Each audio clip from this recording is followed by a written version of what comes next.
ನಮಸ್ಕಾರ. ಹೆಜ್ಜೆ 6ರ ಭಾಗ 2. ಈ ದಿನ ನಾವು ನೇರವಾಗಿ ಜನ್ನನ ಮೇರುಕೃತಿಯಾದಂತಹ ಯಶೋಧರ ಚರಿತೆಯ ಬಗ್ಗೆ ಚರ್ಚೆಯನ್ನ ನಡೆಸೋಣ. ಸಂಸ್ಕೃತದ ವಾದಿರಾಜರು ರಚಿಸಿದಂತಹ ಯಶೋಧರ ಚರಿತೆಯ ಅನುವಾದ ಇದಾಗಿದೆ. ಹಿಂದೆ ಪಂಪ ಮತ್ತು ನಾಗಚಂದ್ರರ ಚರ್ಚೆಯ ಸಂದರ್ಭದಲ್ಲಿಯೂ ಕೂಡ ಒಂದು ಮೂಲ ಸಂಸ್ಕೃತದ ಅಥವಾ ಪ್ರಾಕೃತದ ಕೃತಿಯ ಹಿನ್ನೆಲೆಯಲ್ಲಿ ಕನ್ನಡ ಭಾಷೆಗೆ ಅನುವಾದವನ್ನ ಮಾಡಿದಂತಹ ಪ್ರಕ್ರಿಯೆಯನ್ನ ನಾವು ಗಮನಿಸಿದ್ವಿ.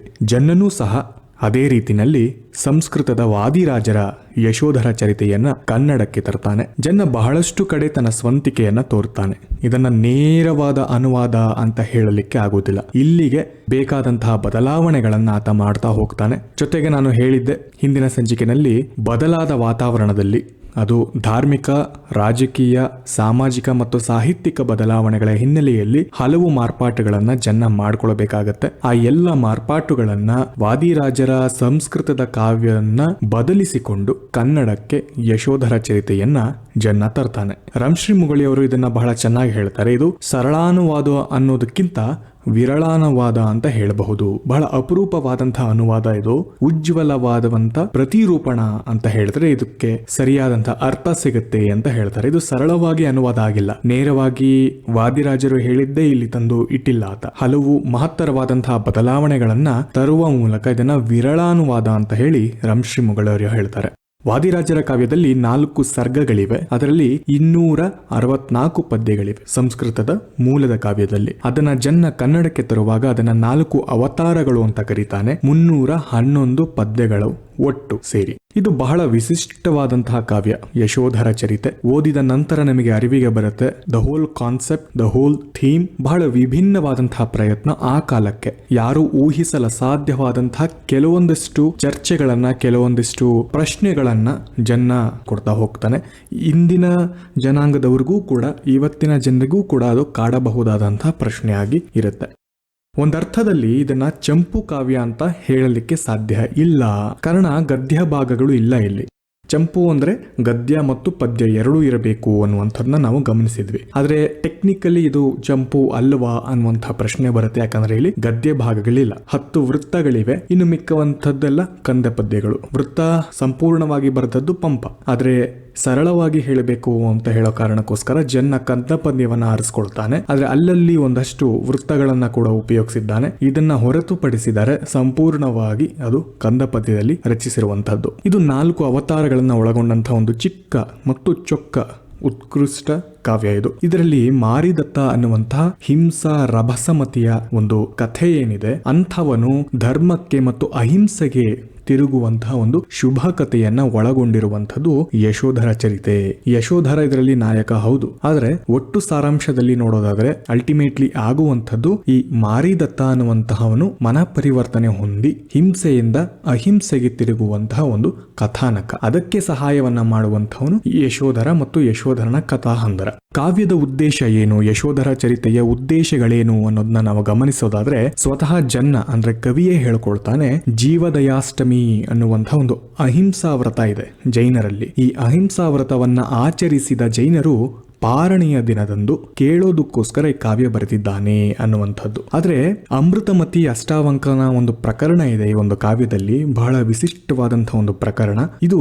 ಧರ್ಮ ವಿರೋಧಿ ಕಾರ್ಯಗಳಿಗೂ ಕೂಡ ನಾಂದಿ ಹಾಡಬಹುದು ಅನ್ನುವಂಥದ್ದು ಕೆಲವು ವಿಮರ್ಶಕರು ಪ್ರಶ್ನೆ ಇರ್ತಾರೆ. ಆದ್ರೆ ಇದು ನಂತರದಲ್ಲಿ ಮತ್ತಷ್ಟು ಚರ್ಚೆಯನ್ನ ಮಾಡ್ತಾ ಅದು ಮತ್ತೆ ಧರ್ಮಕ್ಕೆ ಹೊಂದಿಕೊಳ್ಳುತ್ತೆ. ಅಲ್ಟಿಮೇಟ್ಲಿ ಜನ್ನ ಹೇಳಿದ ಹಾಗೆ ಇದು ಧರ್ಮ ಪ್ರಸರಣಕ್ಕೋಸ್ಕರ ಇರಬಹುದಾದಂಥದ್ದು. ಮಧ್ಯದಲ್ಲಿ ನಡೆಯುವಂತಹ ಎಲ್ಲಾ ಘಟನೆಗಳು ಕೂಡ ಧರ್ಮಕ್ಕೆ ಪೂರಕವಾಗಿದೆ ಅನ್ನೋದು ಒಂದು ನಿಲುವನ್ನ ವ್ಯಕ್ತಪಡಿಸ್ತಾರೆ. ಯಶೋಧರ ಚರಿತೆ ಅಹಿಂಸೆಯ ಶ್ರೇಷ್ಠತೆ ಸಾರುವಂತಹ ಉದ್ದೇಶ ಪಡೆದಿದೆ. ಒಂದು ಧರ್ಮ, ಮತ್ತೊಂದು ಅಹಿಂಸೆ. ಯಶೋಧರ ಚರಿತೆ ಅಹಿಂಸೆಯ ಶ್ರೇಷ್ಠತೆ ಸಾರುವಂತಹ ಉದ್ದೇಶವನ್ನ ಪಡೆದಿರುವಂತದ್ದು. ಇದೊಂದು ಧಾರ್ಮಿಕ ಕಾವ್ಯ. ಅದರ ವಸ್ತುವಿಗೊಂದು ಲೌಕಿಕವಾದಂತಹ ಬದಿ ಇದ್ರೂ ಕೂಡ, ಅಂದ್ರೆ ಯಶೋಧರ ಚರಿತೆಯ ಕಥಾನಕ ಇರುವಂತದ್ದು ಒಂದು ಲೌಕಿಕ ಬದುಕಿನ ಕೆಲವೊಂದಿಷ್ಟು ಘಟನೆಗಳು. ಹೀಗಿದ್ರೂ ಕೂಡ ಕವಿಯಿಂದ ಅದು ಧಾರ್ಮಿಕ ಕಾವ್ಯ ಅನ್ನೋದು ನಿಸ್ಸಂದೇಹವಾಗಿ ಉದ್ದಿಷ್ಟವಾಗಿದೆ.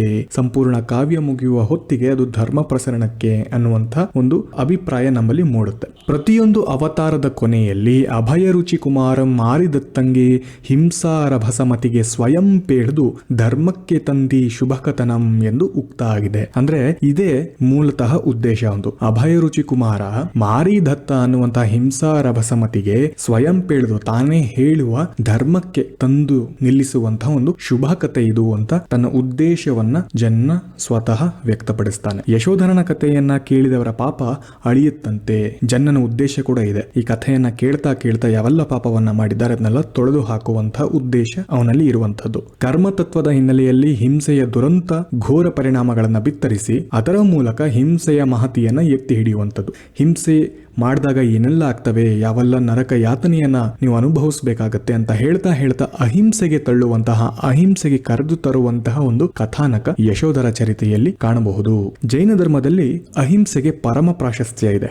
ಜೀವದಯೆಯೇ ಜೈನ ಧರ್ಮ ಅನ್ನುವಂಥದ್ದು ಜೈನದ ಒಂದು ಸಾರ, ಜೈನ ಧರ್ಮದ ಒಂದು ಸಾರ. ಇದನ್ನೇ ಉದ್ಘೋಷಿಸಕ್ಕೆ ಜನ್ನ ಹೊರಟಿದ್ದಾನೆ ಅಂತ ಹೇಳಬಹುದು. ಅಹಿಂಸೆಯ ಮುಂದೆ ಹಿಂಸೆಯ ಪರಾಭವ ಅನಿವಾರ್ಯ ಅನ್ನುವಂಥದ್ದು ಕೊನೆಯಲ್ಲಿ ಮನಗಾಣುತ್ತೆ. ಇದಿಷ್ಟು ಕೂಡ ಕಾವ್ಯದ ಉದ್ದೇಶಗಳು. ಇವಿಷ್ಟನ್ನ ಮತ್ತೊಮ್ಮೆ ನೀವು ಮೆಲುಕು ಹಾಕಿ ಇನ್ನೊಮ್ಮೆ ಓದ್ಕೊಳ್ಳಿ. ಇದರ ಹಿನ್ನೆಲೆಯಲ್ಲಿ ನಾವು ಮುಂದಿನ ಕಾವ್ಯದ ಅಧ್ಯಯನವನ್ನ ಮಾಡ್ತಾ ಹೋಗ್ಬೇಕಾಗತ್ತೆ. ಜನ್ನನ ಕಾವ್ಯದ ಉದ್ದೇಶ ಅಂತ ಹೇಳಿದ್ರು ಕೂಡ ಇವಿಷ್ಟು ಅಂಶಗಳನ್ನ ನೀವು ಮೆನ್ಷನ್ ಮಾಡಬಹುದು. ಈ ಕಾವ್ಯದ ಉದ್ದೇಶಗಳನ್ನ ಓದಿದ ನಂತರ ಮತ್ತೆ ಹಿಂದಿನ ಕಂತಿನ ಕೆಲವು ವಿಚಾರಗಳನ್ನ ನೆನಪು ಮಾಡ್ಕೊಳ್ಳಿ. ಅಲ್ಲಿ ಮೌಲ್ಯ ಮತ್ತು ಭಕ್ತಿಗೆ ಹೆಚ್ಚು ಜಾಗವನ್ನ ಬಸವಣ್ಣನವರು ಮಾಡಿಕೊಡ್ತಾರೆ ಅಂತ ಹೇಳಿದ್ದೆ. ಆ ಸಂದರ್ಭವನ್ನ ಇಲ್ಲಿ ನೆನೆಸ್ಕೊಳ್ಳಿ.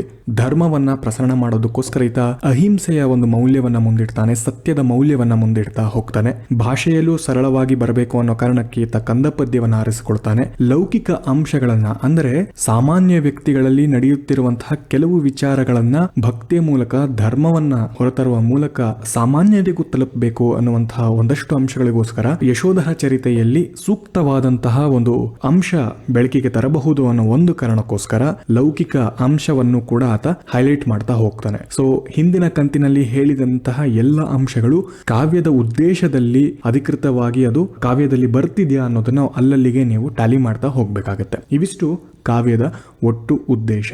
ಯಶೋಧರ ಚರಿತೆಯ ಒಟ್ಟು ಉದ್ದೇಶ ಇದಾಗಿರುವಂಥದ್ದು. ಮೊದಲಿಗೆ ಎಂದಿನಂತೆ ಕಥಾಸಾರವನ್ನು ಒಮ್ಮೆ ಗಮನಿಸ್ಕೊಳ್ತಾ ಹೋಗ್ಬಿಡೋಣ. ಕತೆ ಹೇಗೆ ಮೂಡು ಬಂದಿದೆ ಅನ್ನೋದು.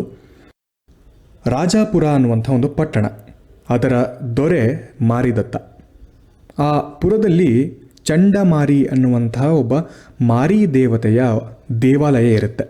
ಈ ಆಶ್ವಯುಜ ಚೈತ್ರ ಮಾಸಗಳಲ್ಲಿ ಆ ದೊರೆ ಅಂದರೆ ಮಾರಿದತ್ತ ದೊರೆ ಮತ್ತು ಅವನ ಪ್ರಜೆಗಳು ಜಾತ್ರೆ ನಡೆಸ್ತಾರೆ. ಜಾತ್ರೆ ನಡೆಸುವಂತಹ ಸಂದರ್ಭದಲ್ಲಿ ಆ ಮಾರಿಗೆ ನರಬಲಿಯನ್ನ ಕೊಡಬೇಕಾಗುತ್ತೆ, ಮನುಷ್ಯರನ್ನ ಬಲಿ ಕೊಡಬೇಕು ಅನ್ನುವಂಥದ್ದು ಅವರ ಒಂದು ಆಚರಣೆ.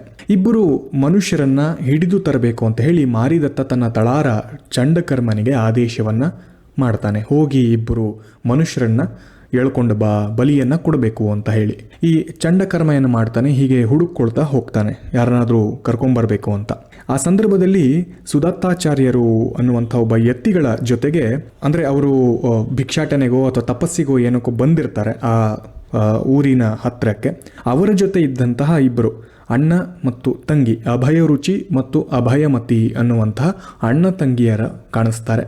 ಚಂಡಕರ್ಮ ಹೋಗಿ ಅವರನ್ನ ಎಳೆದು ತರ್ತಾನೆ ಇನ್ ದ ಸೆನ್ಸ್ ಹಾಗೆ ಅನ್ಸುತ್ತೆ, ಬಟ್ ಅವ್ರು ಒಪ್ಕೊಂಡು ಬರ್ತಾರೆ, ಅಣ್ಣ ತಂಗಿಯರು ಒಪ್ಕೊಂಡು ಬರ್ತಾರೆ. ಈ ಮಾರಿಯ ಆಲಯ ಬಹಳ ಭಯಾನಕವಾಗಿರುತ್ತೆ. ಅಲ್ಲಲ್ಲಿ ತುಂಡರಿಸಿದಂತಹ ರುಂಡಗಳಿರಬಹುದು, ಕೈ ಕಾಲುಗಳಿರಬಹುದು, ರಕ್ತ ಎಲ್ಲ ಕಡೆ ಸುರಿದಿರುವಂಥದ್ದು, ಪ್ರಾಣಿ ಪಕ್ಷಿಗಳು ಯಾವುದೂ ಲೆಕ್ಕಕ್ಕಿಲ್ಲ, ಹಾಗೆ ಅಲ್ಲಿ ನೇತು ಹಾಕಿರುವಂತಹ ಒಂದು ಭಯಾನಕವಾದಂತಹ ದೃಶ್ಯ ಇರುತ್ತೆ.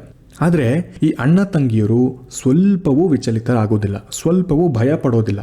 ಅದನ್ನು ಕಂಡಂತಹ ಮಾರಿದತ್ತ ಸ್ವಲ್ಪ ಮಟ್ಟಿಗೆ ಚಕಿತನಾಗ್ತಾನೆ. ಅರೆ, ಇಷ್ಟು ಚಿಕ್ಕ ಹುಡುಗರು ಇವರು, ಅಂದರೆ ಬಾಲಕರು ಇವರು ಇಷ್ಟು ಭಯಾನಕವಾದಂತಹ ದೃಶ್ಯವನ್ನ ಕಂಡ್ರೂ ಕೂಡ ಭಯನೇ ಪಡ್ತಿಲ್ವಲ್ಲ ಅಂತ ಹೇಳಿ ಸ್ವಲ್ಪ ಚಕಿತನಾಗ್ತಾನೆ. ಹಾಗಾಗಿ ಅವನು ಬಲಿ ಕೊಡೋದು ಬೇಡ, ಇವ್ರು ಯಾರು ಅಂತ ಹೇಳಿ ನಾವು ತಿಳ್ಕೊಳ್ಳೋಣ, ಅವರ ವೃತ್ತಾಂತವನ್ನ ನಾವು ತಿಳಿಸ್ಕೊಳ್ಳೋ ಒಂದು ಬಯಕೆ ಆಗ್ತಿದೆ ನನಗೆ ಅಂತ ಹೇಳಿ ಮಾರಿದತ್ತ ಹೇಳ್ತಾನೆ. ಆಗ ಅಭಯರುಚಿ ಅಂದ್ರೆ ಅಣ್ಣ ಅಭಯರುಚಿ ಕಥೆಯನ್ನ ಹೇಳ್ತಾನೆ, ತಮ್ಮ ಬಗ್ಗೆ ಹೇಳ್ಕೊಳ್ತಾನೆ. ಯಾರು ನೀವು ಅಂತ ಮಾರಿದತ್ತ ಕೇಳಿದಾಗ ತಮ್ಮ ಬಗ್ಗೆ ಕಥೆಯನ್ನ ಹೇಳೋದಕ್ಕೆ ಹೊರಡ್ತಾನೆ. ಉಜ್ಜಯಿನಿಯ ದೊರೆ ಯಶೋಘ ಅಂತ, ಅವನ ಪತ್ನಿ ಚಂದ್ರಮತಿ. ಅವರಿಗೆ ಯಶೋಧರ ಅನ್ನುವಂತಹ ಮಗ ಇರ್ತಾನೆ. ಅಮೃತಮತಿ ಅವನ ಮಡದಿ. ಯಶೋಧರನ ಮಡದಿ ಅಮೃತಮತಿ ಸುಖದ ಜೀವನವನ್ನು ನಡೆಸ್ತಾ ಇರ್ತಾರೆ. ಒಮ್ಮೆ ಶಯ್ಯಾಗೃಹದಲ್ಲಿ ನಿದ್ರೆಯನ್ನ ಮಾಡುವಾಗ ಈ ಅರಮನೆಯ ಪಕ್ಕದಲ್ಲಿ ವಾಸ ಇದ್ದಂತಹ ಪಟ್ಟದಾನೆಯ ಮಾವಟಿಗೆ ಹಾಡಕ್ಕೆ ಹೊರಡ್ತಾನೆ. ಅವನಿಗೆ ಬೇಜಾರಾಗಿರುತ್ತೆ, ಬೋರ್ ಆಗಿರುತ್ತೆ. ಅವನು ಹಾಡಲಿಕ್ಕೆ ಪ್ರಾರಂಭ ಮಾಡ್ತಾನೆ. ಆ ಸ್ವರಕ್ಕೆ ಅಮೃತಮತಿ ಮಾರು ಹೋಗ್ತಾಳೆ. ಎಷ್ಟು ಚೆನ್ನಾಗಿ ಹಾಡ್ತಿದ್ದಾನೆ ಈತ ಅನ್ನುವಂಥದ್ದು. ಈ ಗಾಯಕನ ನೋಡುವಂತಹ ಮತ್ತು ಕೂಡುವಂತಹ ಇಂಗಿತವನ್ನ ವ್ಯಕ್ತಪಡಿಸ್ಕೊಳ್ತಾಳೆ ಮನಸ್ಸಿನಲ್ಲೇ. ಈ ಹಾಡುವಂತಹವನ ಧ್ವನಿ ಇಷ್ಟು ಚೆನ್ನಾಗಿದೆ, ಅವನು ಇನ್ನೆಷ್ಟು ಚೆನ್ನಾಗಿರ್ಬೇಡ ಅಂತ ಹೇಳಿ ಆಕೆ ಮನಸ್ಸೋಲ್ತಾಳೆ. ಒಬ್ಬ ಸಖಿಯನ್ನ, ದೂತೆಯನ್ನ ಕಳಿಸಿಕೊಡ್ತಾಳೆ. ಹೋಗಿ ನೋಡ್ಕೊಂಬ ಯಾರು ಅಂತ ಹೇಳಿ. ಅಷ್ಟಾವಂಕನನ್ನ ನೋಡ್ತಾಳೆ. ಆತ ಮಾವಟಿಗ ಏನಿರ್ತಾನೆ ಅವನನ್ನ ನೋಡ್ಕೊಂಡು ಬರೋಗ ಆಕೆ ಗಾಬರಿ ಬೀಳ್ತಾಳೆ. ಆತ ಅಷ್ಟಾವಂಕ ಅಂದ್ರೆ 8 ದಿಕ್ಕಿನಲ್ಲೂ ಕೂಡ ವಕ್ರತೆ ಇರುವಂತಹವನು ಅನ್ನೋ ರೀತಿನಲ್ಲಿ ಬಣ್ಣಿಸ್ತಾನೆ. ಅಷ್ಟಾವಂಕ ಆತನನ್ನ ನೋಡಿ ಬರ್ತಾಳೆ ಆ ಸಖಿ. ಅವಳು ಅಮೃತಮತಿಗೆ ಅವನ ಕುರೂಪ ಎಷ್ಟು ಕೆಟ್ಟದಾಗಿದ್ದಾನೆ ಅಂತ ಹೇಳಿ ತನ್ನ ಒಳತಿಗೆ ಹೇಳ್ತಾ ಹೋಗ್ತಾಳೆ. 8 ದಿಕ್ಕಿನಲ್ಲೂ ಆತ ಕುರೂಪಿಯಾಗಿದ್ದಾನೆ, ನೀನು ಕೇವಲ ಧ್ವನಿಗೆ ಮಾರು ಹೋಗಿದ್ಯಾ ಅಂತ ಕೇಳ್ಪಟ್ಟೆ, ಆದ್ರೆ ಅವನನ್ನ ನೋಡಿದ್ರೆ ಅಸಹ್ಯ ಉಂಟಾಗುತ್ತೆ ಅಂತ ಹೇಳಿ ಆಕೆ ಬಂದು ಹೇಳ್ತಾಳೆ. ಅದಕ್ಕೆ ಅಮೃತಮತಿ ಸ್ವಲ್ಪವೂ ಹೇಸದೆ ಸಖಿಯ ಸಹಾಯದಿಂದ ಅವನನ್ನ ಕೂಡ್ತಾಳೆ. ಇಲ್ಲ, ಮನಸ್ಸೋತು ಬಿಟ್ಟಿದ್ದೇನೆ, ನಾನು ಆತನನ್ನ ಕೂಡಬೇಕು ಅಂತ ಹೇಳಿ ಆಕೆಯ ಸಹಾಯದಿಂದ ಹೋಗಿ ಒಟ್ಟಾಗ್ತಾರೆ. ಇದು ಪತಿಗೆ ಅರಿವಾಗದಂತೆ ನಡೆಸುವಂಥದ್ದು, ರಮಿಸುವಂಥದ್ದು, ಪ್ರಣಯ ಕೀಳಿಯುವಂಥದ್ದು ಇವೆಲ್ಲವೂ ಕೂಡ ನಡೆಯುತ್ತೆ. ಯಶೋಧರನ ಮೇಲಿನ ಒಲವು ಕ್ರಮೇಣ ಕ್ಷೀಣಿಸ್ತಾ ಬರುತ್ತೆ. ಹೀಗೆ ಆಕೆಯ ಒಲವು ಕಡಿಮೆ ಆಗ್ತಿರುವಂಥದ್ದನ್ನ ಯಶೋಧರ ಗಮನಿಸ್ತಾನೆ. ಹೆಂಡತಿಯಲ್ಲಿ ಏನೋ ಬದಲಾವಣೆಯಾಗಿದೆ, ಏನಿರಬಹುದು ಅಂತ ಅವನಿಗೆ ಪ್ರಶ್ನೆ ಮೂಡ್ತಾ ಹೋಗುತ್ತೆ. ಒಂದಿನ ಮಲಗಿಕೊಂಡಂತೆ ನಟಿಸ್ತಾನೆ. ತನ್ನ ಪತಿ ನಿಜವಾಗಿಯೂ ನಿದ್ದೆಗೆ ಜಾರಿ ಇದ್ದಾನೆ ಅಂತ ಹೇಳಿ ಭಾವಿಸಿ ಅಮೃತಮತಿ ಅಷ್ಟಾವಂಕನನ್ನ ಕೊಡೋದಕ್ಕೆ ಹೊರಡ್ತಾಳೆ. ಆಕೆಯ ಹಿಂದೆ ಯಶೋಧರನ್ ತನ್ನ ಖಡ್ಗವನ್ನ ಇಟ್ಕೊಂಡು ಹಿಂಬಾಲಿಸ್ತಾ ಬರ್ತಾನೆ. ಎಲ್ಲಿಗೆ ಹೋಗ್ತಿದ್ದಾಳೆ ನೋಡೋಣ ಈ ಸಲಿ ಅಂತ ಹೇಳಿ ಹಿಂದೆ ಬರ್ತಾಳೆ. ಪತ್ನಿ ಬದಗನನ್ನ ಕೂಡ್ತಾಳೆ, ಅಷ್ಟಾವಂಕನನ್ನ ಕೂಡ್ತಾಳೆ. ಇದು ಯಶೋಧರನಿಗೆ ತಡೆಯೋದಿಕ್ಕಾಗೋದಿಲ್ಲ. ಕೆಟ್ಟ ಕೋಪ ಬರುತ್ತೆ. ತನ್ನ ಖಡ್ಗವನ್ನ ತೆಗೆದು ಇಬ್ಬರನ್ನು ಒಂದೇ ಏಟಿಗೆ ಸೀಳಿ ಬಿಡಬೇಕು ಅಂತ ಹೇಳಿ ಒಂದು ದೊಡ್ಡ ಮಟ್ಟದ ಒಂದು ಆಕ್ರೋಶವನ್ನ ಆತ ಮನಸ್ಸಿನಲ್ಲಿ ವ್ಯಕ್ತಪಡಿಸ್ಕೊಳ್ತಾನೆ. ಆದ್ರೆ ಅರೆ ಕ್ಷಣದಲ್ಲಿ ಬದಲಾಗಿ ಹೋಗ್ತಾನೆ. ಯಾಕಂದ್ರೆ ಈ ಒಂದು ಖಡ್ಗ ಶತ್ರುಗಳ ರುಂಡವನ್ನ, ರಾಜ ಮಹಾರಾಜರುಗಳ ಎದೆಯನ್ನ ಸೀಳಿದಂಥದ್ದು, ಆನೆಗಳ ತಲೆಯನ್ನ ಕತ್ತರಿಸಿದಂಥದ್ದು. ಇಂತಹ ಒಂದು ಖಡ್ಗ ಇಂತಹ ನೀಚರ ಮೇಲೆ ಪ್ರಯೋಗ ಮಾಡಿ ಆ ರಕ್ತ ಅಂಟೋದು ಬೇಡ ಈ ಖಡ್ಗಕ್ಕೆ ಅಂತ ಹೇಳಿ ಒಂದು ರೀತಿಯಾದಂತಹ ಆಕ್ರೋಶವನ್ನ ಅಸಹ್ಯವಾಗಿ ಅನ್ಕೊಂಡು ಬೇಡ, ಈ ಕೆಲಸ ಆಗೋದು ಬೇಡ ಅಂತ ಹೇಳಿ ಬಹಳ ದುಃಖದಿಂದ ಖಡ್ಗವನ್ನ ಮತ್ತೆ ಇರಿಸಿ ಹೊರಟು ಬಂದು ಮಲಗಿಬಿಡ್ತಾನೆ. ಅಮೃತಮತಿ ಸ್ವಲ್ಪ ಹೊತ್ತಾದ ನಂತರ ಬಂದು ತಾನು ಕೂಡ ಮಲ್ಕೊಳ್ತಾಳೆ. ಮಾರನೇ ದಿನ ಯಶೋಧರ ವ್ಯಂಗ್ಯದ ಮಾತುಗಳನ್ನು ಆಡಿದಿರ್ತಾನೆ, ಮೂದಲಿಸ್ತಾನೆ ಹೆಂಡತಿಯನ್ನ. ಆಗ ಅಮೃತಮತಿಗೆ ತನ್ನ ರಹಸ್ಯ ಏನಿತ್ತು, ಗಂಡನಿಂದ ಮುಚ್ಚಿಟ್ಟು ಬದಗನನ್ನ ಕೂಡ್ತಿದ್ದಂತಹ ಆ ಒಂದು ರಹಸ್ಯ ಗಂಡನಿಗೆ ಗೊತ್ತಾಗಿದೆ ಅಂತ ಆಕೆಗೆ ಅರಿವಾಗುತ್ತೆ. ಇದೇ ಸಮಯದಲ್ಲಿ ಯಶೋಧರನ ಉತ್ಸಾಹ ಕೂಡ ಕುಂದಿರುತ್ತಲ್ಲ, ಇದನ್ನ ತಾಯಿ ಚಂದ್ರಮತಿ ಗಮನಿಸ್ತಾಳೆ.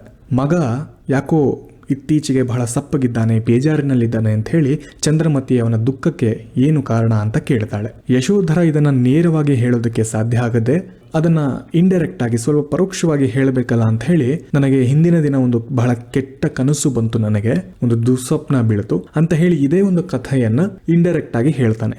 ಯಾರೋ ಹಿಂಗ ಹೋಗ್ತಾರೆ, ಯಾರಿಗೋ ಹಿಂಗಾಗತ್ತೆ, ಇತ್ಯಾದಿ ಇತ್ಯಾದಿ ಅಂತ ಹೇಳಿ ಸ್ವಲ್ಪ ಇಂಡೈರೆಕ್ಟ್ ಆಗಿ ಇದನ್ನ ಹೇಳ್ತಾನೆ. ಅದನ್ನ ತಾಯಿ ನಂಬ್ತಾಳೆ. ಓ, ಕೆಟ್ಟ ಕನಸು ಬಿದ್ದಿದೆ ಅಂತ ಹೇಳಿದ್ರೆ ಬಹುಶಃ ಏನೋ ಒಂದು ದೋಷ ಆಗಿರುತ್ತೆ, ಆ ದೋಷವನ್ನ ನಿವಾರಣೆ ಮಾಡ್ಕೊಳ್ಬೇಕಾಗತ್ತೆ, ಇದಕ್ಕೆ ಒಂದೇ ಒಂದು ದಾರಿ ಅಂದ್ರೆ ಒಂದು ಬಲಿಯನ್ನ ಕೊಡಬೇಕು ಅಂತ ಹೇಳಿ ಆಕೆ ತನ್ನ ಅಭಿಪ್ರಾಯವನ್ನ ವ್ಯಕ್ತಪಡಿಸ್ತಾಳೆ ಚಂದ್ರಮತಿ.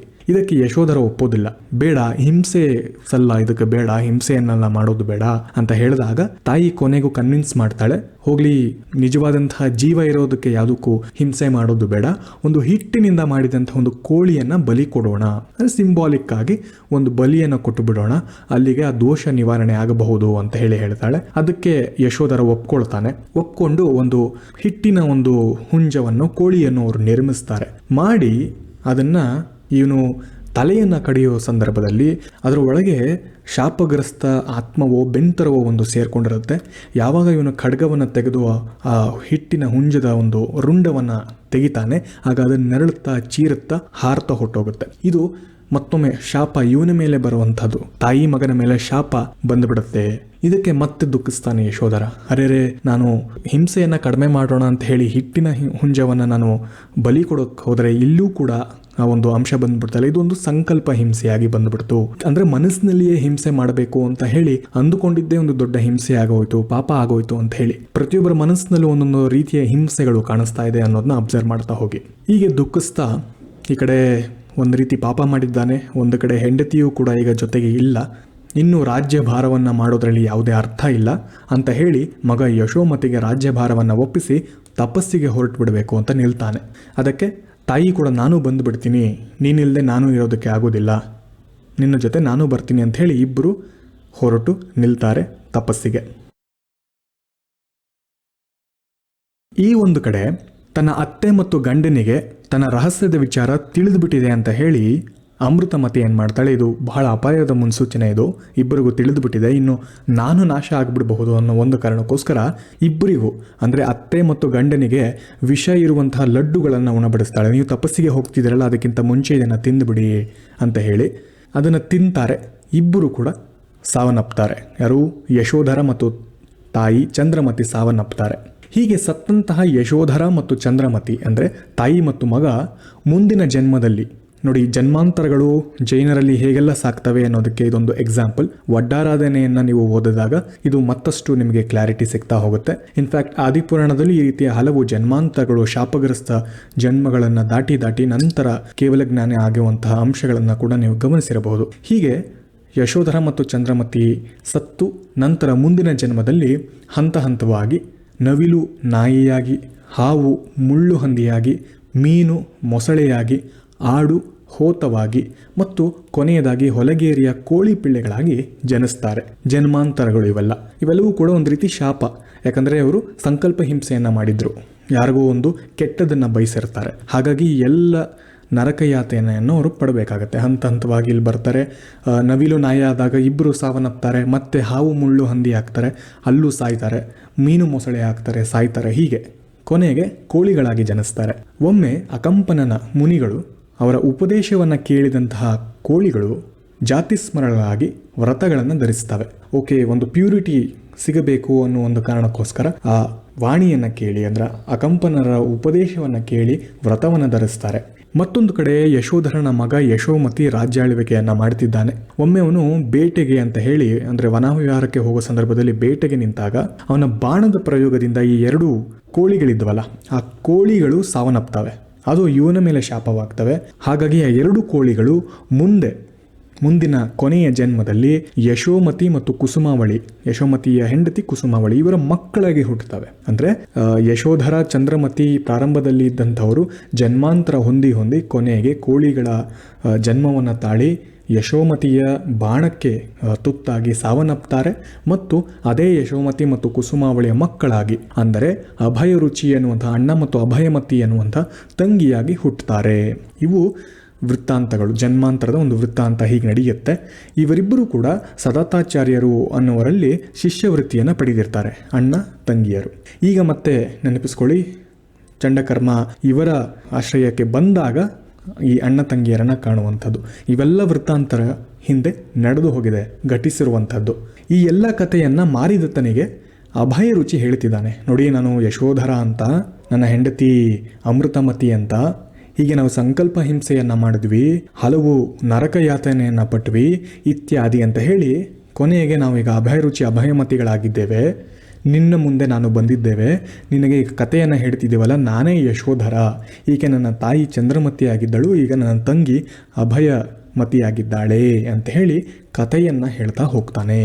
ಈ ಎಲ್ಲ ಕಥೆಯನ್ನು ಕೇಳಿದಂತಹ ಮಾರಿದತ್ತ ಬಹಳ ವಿಸ್ಮಿತನಾಗ್ತಾನೆ, ಬಹಳ ಆಶ್ಚರ್ಯಕರವಾಗಿ ರಿಯಾಕ್ಟ್ ಮಾಡ್ತಾನೆ. ಚಂಡಮಾರಿ ಆ ಕ್ಷಣದಲ್ಲಿ ಪ್ರತ್ಯಕ್ಷ ಆಗ್ತಾಳೆ.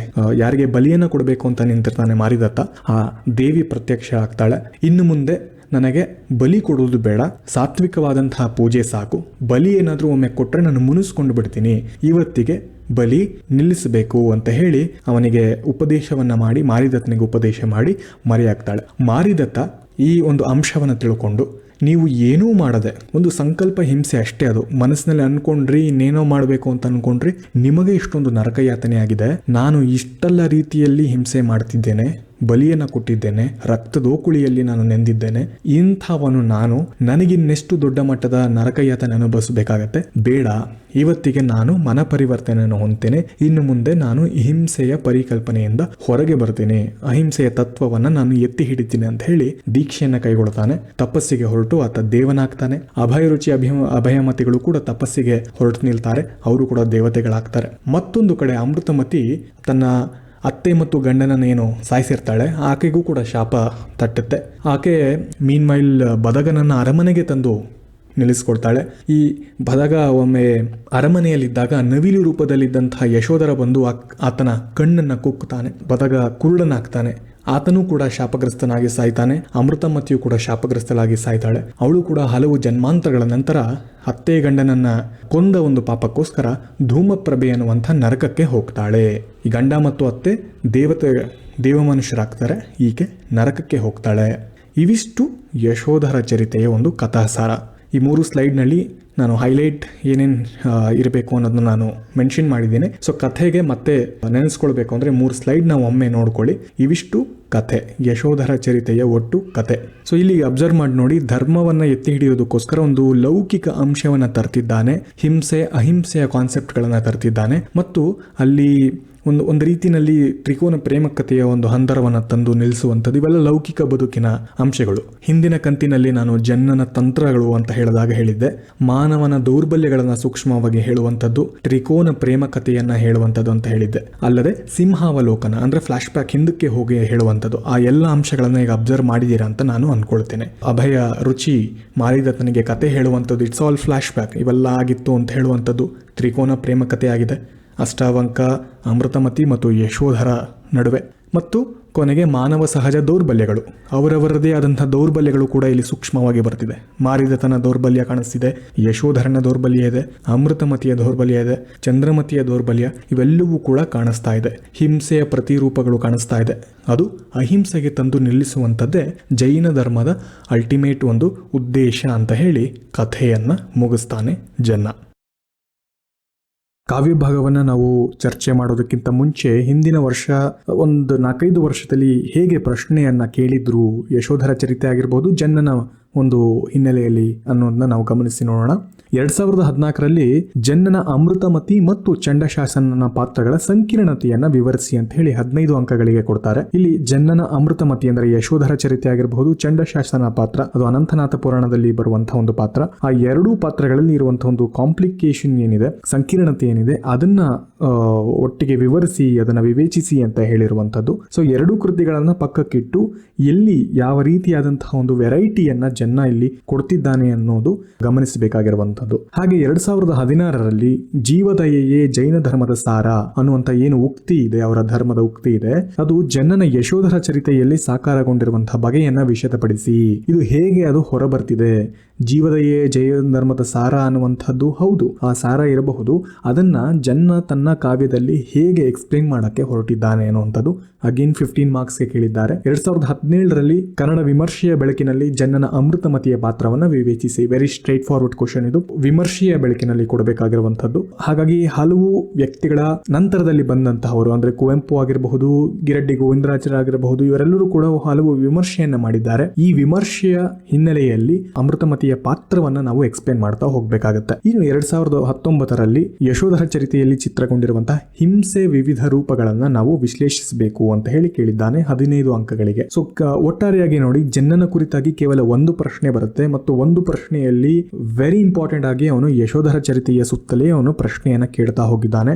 ಕೇವಲ ಅನಂತನಾಥ ಪುರಾಣದ ವಿಷಯವಾಗಿ ಕೇಳಿರುವಂತದ್ದು ಕಡಿಮೆ. ನಾಗಚಂದ್ರನ ಮಲ್ಲಿನಾಥದ ಪುರಾಣ, ಹಾಗೆ ಯೂಶಲಿ ನಾಗಚಂದ್ರ ಅಂತ ಹೇಳಿದಾಗ ನಾವು ಪಂಪರಾಮಾಯಣವನ್ನ ಎಕ್ಸ್ಪೆಕ್ಟೇಷನ್ ಹೇಗೆ ನಾವು ಇಟ್ಕೊಳ್ಬಹುದು, ಅದೇ ರೀತಿಯಲ್ಲಿ ಜನ್ನನಿಗೆ ಮೊದಲಿಗೆ ಯಶೋಧರ ಚರಿತೆಯ ಪ್ರಾಮಿನೆನ್ಸ್ ಕೊಡಬೇಕಾಗತ್ತೆ. ಅದಾದ ನಂತರ ಅನಂತನಾಥ ಪುರಾಣ. ನೇರವಾಗಿ ಅನಂತನಾಥ ಪುರಾಣದ ಯಾವುದೇ ಸಿಂಗಲ್ ಕ್ವಶನ್ ಅನ್ನ ಕಳೆದ 4-5 ವರ್ಷಗಳಲ್ಲಿ ಕೇಳಿಲ್ಲ. ಮತ್ತು ಕೇಳುವಂಥದ್ದು ಒಂದೇ ಪ್ರಶ್ನೆ ಜನ್ನನ ಬಗೆಯಲ್ಲಿ, ಒಂದೇ ಅದು 15 ಪ್ರಶ್ನೆ 15 ಅಂಕಗಳಿಗಾಗಿರಬಹುದು ಅಥವಾ 10 ಅಂಕಗಳ ಒಂದು ಪ್ರಶ್ನೆ ಇರಬಹುದಾಗುತ್ತೆ. 10 ಅಂಕಗಳಿಗಾದ್ರೆ ಲೈಕ್ ಎ ಸೆಟ್ ನೇರವಾಗಿ ಕೇಳ್ತಾನೆ. ಇಲ್ಲಿ ಕನ್ನಡದ ವಿಮರ್ಶೆಯ ಬೆಳಕಿನಲ್ಲಿ ಅಮೃತಮತಿಯ ಪಾತ್ರವನ್ನ ವಿಶ್ಲೇಷಿಸಿ ಅಂತ ಕೇಳಿರುವಂತದ್ದು. ಈ ಉಳಿದಿರುವಂತಹ ಅಂದ್ರೆ 15 ಅಂಕಗಳ ಪ್ರಶ್ನೆಯನ್ನು ಗಮನಿಸಿ ನೋಡಿದ್ರೆ 2-3 ಡೈಮೆನ್ಷನ್ಸ್ ನ ಆತ ಎಕ್ಸ್ಪೆಕ್ಟ್ ಮಾಡ್ತಿದ್ದಾನೆ. ಅಮೃತಮತಿ ಚಂಡಶಾಸನ ಕಂಪೇರ್ ಮಾಡಿ ಅಂತ ಹೇಳೋದಕ್ಕೆ 15 ಅಂಕ, ಜೀವದಯೆಯೇ ಜೈನ ಧರ್ಮದ ಸಾರ ಅಂತ ಹೇಳುವ ಮೂಲಕ ಆ ವೇದಿಕೆಯನ್ನು ನಿರ್ಮಿಸುವ ಮೂಲಕ ನಂತರ ಜನ್ನನ ಕಾವ್ಯವನ್ನು ಎಕ್ಸ್ಪ್ಲೇನ್ ಮಾಡುವಂಥದ್ದು ಅಗೇನ್ 15 ಮಾರ್ಕ್ಸ್ ಕೇಳಿದ್ದಾನೆ.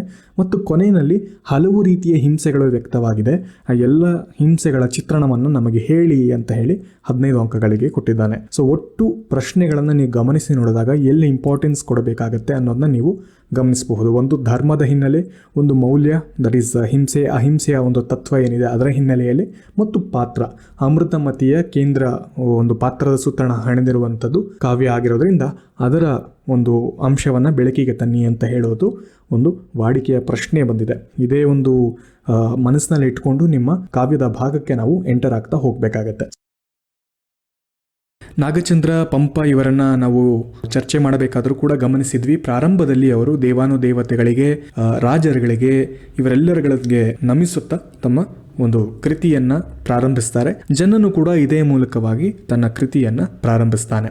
ಹಾಗೆ ಮುಂದೆ ಹೋಗ್ತಾ ಕ್ಷಿತಿಯೊಳ್ ಸಂಸ್ಕೃತದಿಂ ಪ್ರಾಕೃತದಿಂ ಕನ್ನಡದನ್ ಆದ್ಯರಾರೀ ಕೃತಿಯಂ ಕೃತಿ ಮಾಡಿದವರ್ಗಳ ಸನ್ಮತಿ ಕೈಗುಡುಗೆ ಮಗೆ ಸರಸಪದ ಪದ್ಧತಿಯೊಳ್ ಅಂತ ಹೇಳ್ತಾನೆ. ಅಂದ್ರೆ ಜಗತ್ನಲ್ಲಿ ಈಗಾಗಲೇ ಎಸ್ಟಾಬ್ಲಿಷ್ ಆಗಿದೆ ಯಶೋಧರ ಚರಿತೆ ಅನ್ನುವಂಥದ್ದು. ಅದು ಸಂಸ್ಕೃತದಲ್ಲಾಗಿರಬಹುದು, ಪ್ರಾಕೃತದಲ್ಲಾಗಿರಬಹುದು, ಕನ್ನಡ ಭಾಷೆಯಲ್ಲಿ ಆಗಿರಬಹುದು. ಈ ಕಥೆಯನ್ನ ಕಾವ್ಯವನ್ನಾಗಿಸಿದಂತಹ ಹಲವು ಪೂರ್ವಿಕರಿದ್ದಾರೆ, ಹಿರಿಯರಿದ್ದಾರೆ, ದೊಡ್ಡ ದೊಡ್ಡ ಕವಿಗಳಿದ್ದಾರೆ. ಅವರಿಗೆ ನಾನು ನಮಿಸ್ತೇನೆ, ಅವರು ನನಗೆ ಸನ್ಮಾರ್ಗದಲ್ಲಿ ಹೋಗುವಂತಹ ಒಂದು ಆಶೀರ್ವಾದ ಮಾಡಲಿ ಅಂತ ಹೇಳಿ ತನ್ನ ಕಾವ್ಯದ ಪ್ರಾರಂಭದಲ್ಲಿ ಹೇಳಿಕೊಳ್ತಾನೆ. ಬಹುಶಃ ಇದು 5ನೇ 6ನೇ ಒಂದು ಪದ್ಯ ಆಗಿರುತ್ತೆ. ಮುಂದೆ ನಾಂದಿಯಂ ಅನಂತರಂ ಕವಿ ವೃಂದಾರಕ ವಾಸವಂಗೆ ಕವಿ ಕಲ್ಪಲತಾ ಮಂದಾರಂಗೆ ಪ್ರಸ್ತುತಮೆಂದೊಡೆ ಬಲ್ಲಾಳ ದೇವನ ಅನ್ವಯ ಕಥನಂ ಅಂತ ಹೇಳ್ತಾನೆ. ನಾಂದಿ ಆಯ್ತು, ದೇವರ ಸ್ತುತಿ ಆಯ್ತು, ಪುರು ದೇವರ ಸ್ತುತಿ ಎಲ್ಲ ಆಯ್ತು. ಇದಾದ ನಂತರ ದೇವಸ್ವರೂಪಿಗಳಾದಂತಹ ಕವಿವೃಂದದಲ್ಲಿ ದೇವೇಂದ್ರನಂತಿರುವಂತಹ, ಕವಿವೃಂದದಲ್ಲೇ ದೇವೇಂದ್ರನಾಗಿರುವಂತಹ ಮತ್ತು ಕಲ್ಪಲತೆಗಳಲ್ಲಿ ಮಂದಾರತೆಯನ್ನ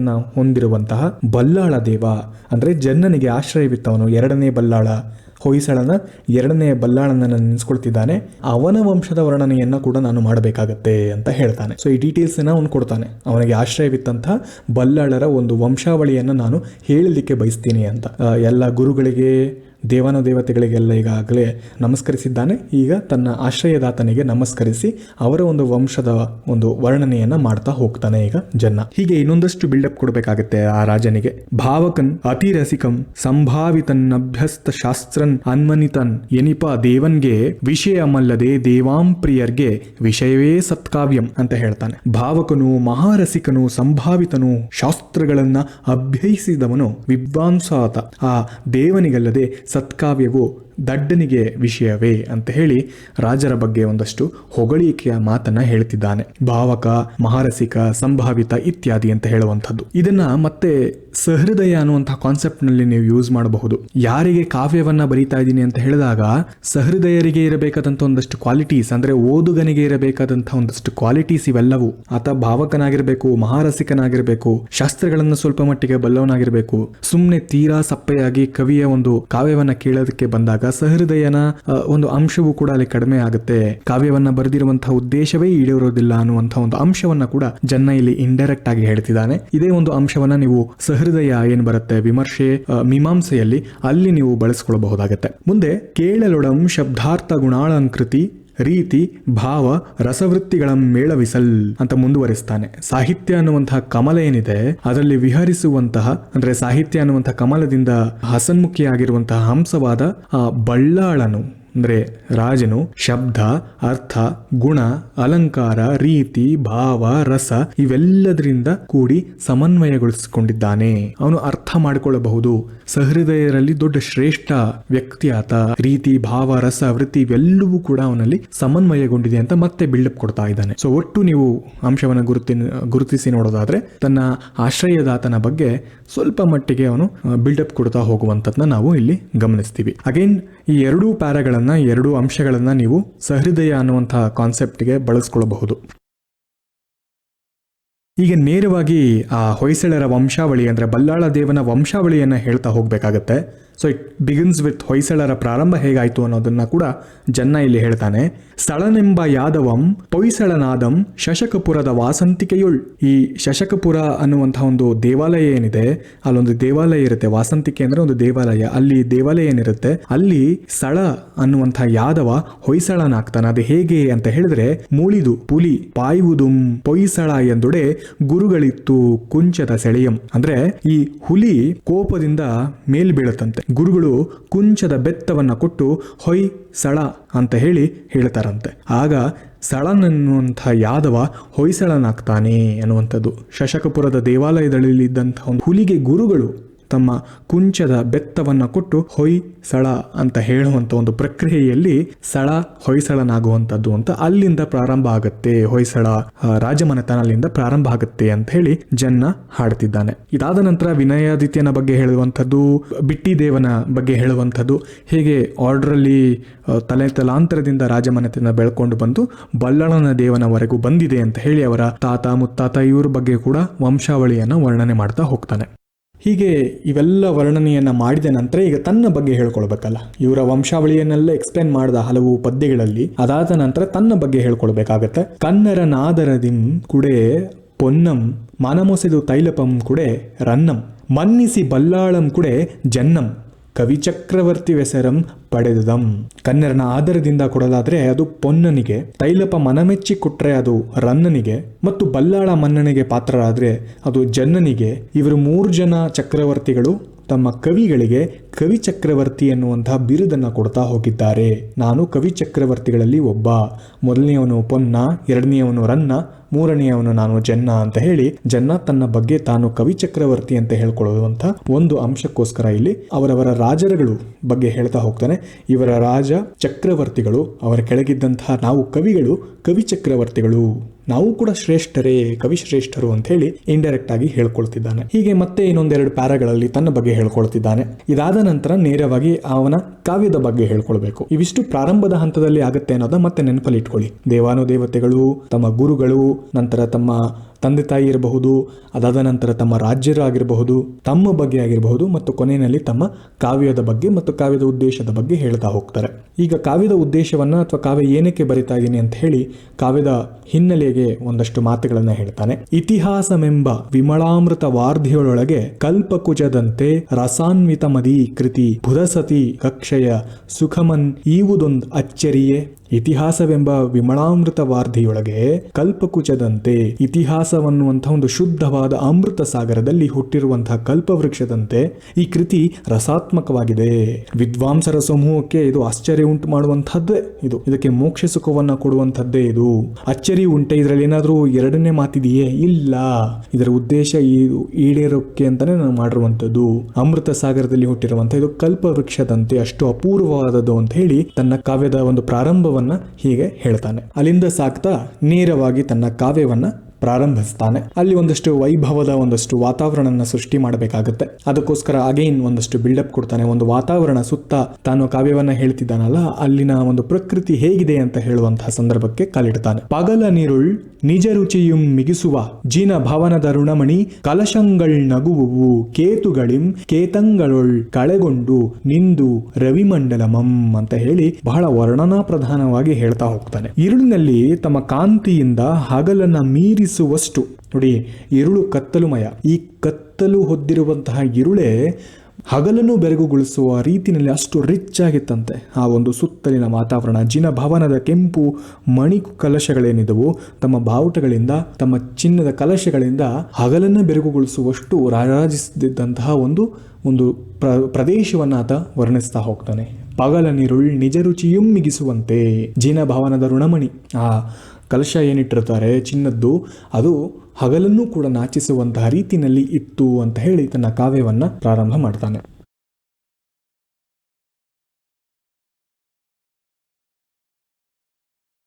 ಹೀಗೆ ವರ್ಣನೆಯೆಲ್ಲ ಮಾಡ್ತಾ ಹೋಗ್ತಾನೆ ತನ್ನ ಬಗ್ಗೆ, ತನ್ನ ಕಾವ್ಯದ ಬಗ್ಗೆ.